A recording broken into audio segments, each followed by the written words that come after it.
favorite Polin Photo.com.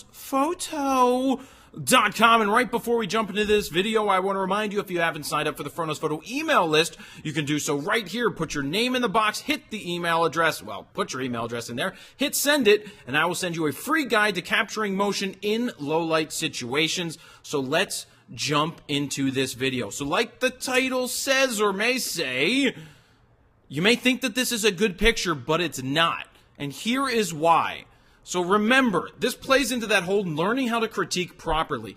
Yes, I would have loved this picture, but there is a reason that it's not very good, and I'm going to give the example of what could make it better or what's wrong with it. Just remember, when you're critiquing people or leaving comments anywhere in the world, even online or in real life, that you lead with something that's positive and you leave somebody with something that they can build on to do something to make it better. Don't just tell people that they suck. Don't just tell people that their photo's horrible. Say, you know what? Here is what you could do to take it to the next level. So let's look at this image. At first glance, you may be like, this is a great shot. It's a hot girl. Her eyes look great.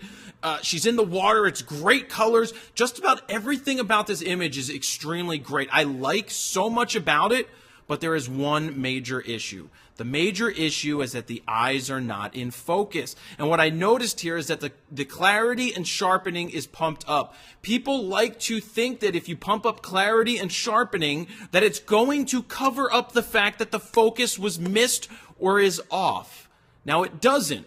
And please, the photographer of this picture, they posted this in the Fronos, they posted it for photo of the day, and I was going to, this was one that I was going through and I would have chosen, but it's not in focus on the eyes, so I can't choose it. So that's part of the thing that I go through when I'm picking the photo of the day for every single day of the week of the year that we've done, and I wanted to point this one out for many reasons.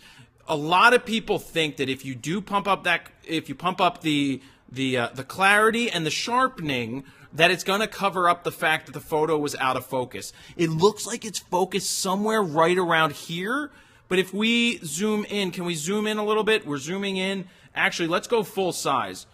Okay, that's not what I wanted to do. That's the new flicker. I want to go back to full size. So I hit back and I go like this and I go, well, view EXIF data first. So you can see that it's shot with a Nikon D7000.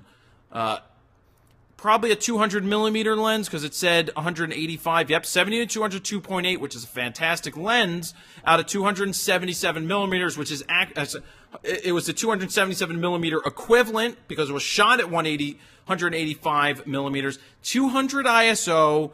Shutter speed was at 1/160th. Yep, that is probably why in at 2.8. Okay, so let's get into the photo lesson part of this thing. You have, you're shooting outside, it looks like in bright daylight, with 200 ISO.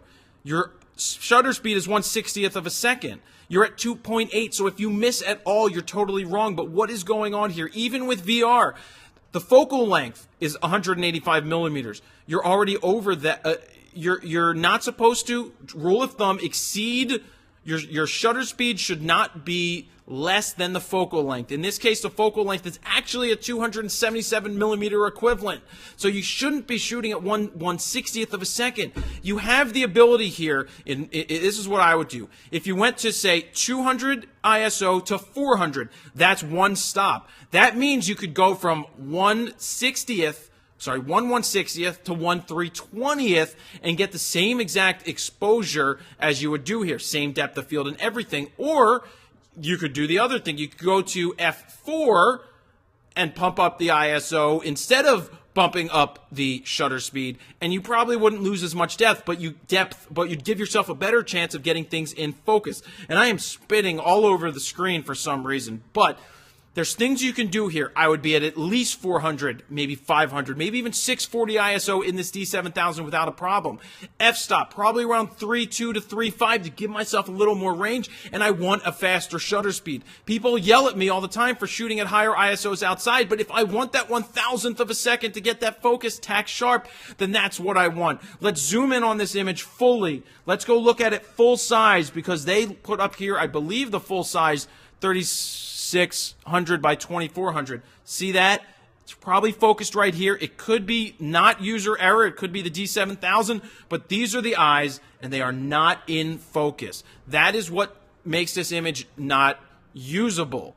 Like I said, it's like a perfect image except for the focus, which then goes ahead and tells you that you can't use it. You just can't. And remember, you can't hide the fact that the eyes are not in focus by adding contrast, by adding sharpening, and adding clarity. It just doesn't work. So that is that. Remember, giving positive feedback where people can improve. We can have a better world online when people leave better comments. So don't forget, if you haven't checked out Raw Talk episode 53, just click anywhere on the screen right now. That's going to take you over to the Raw Talk on the website. Check it out, download it, watch it on iTunes, watch it in HD right here. Give it a listen. It's a great thing. That's what we have for you all right now. Jared Polin, FroKnowsPhoto.com.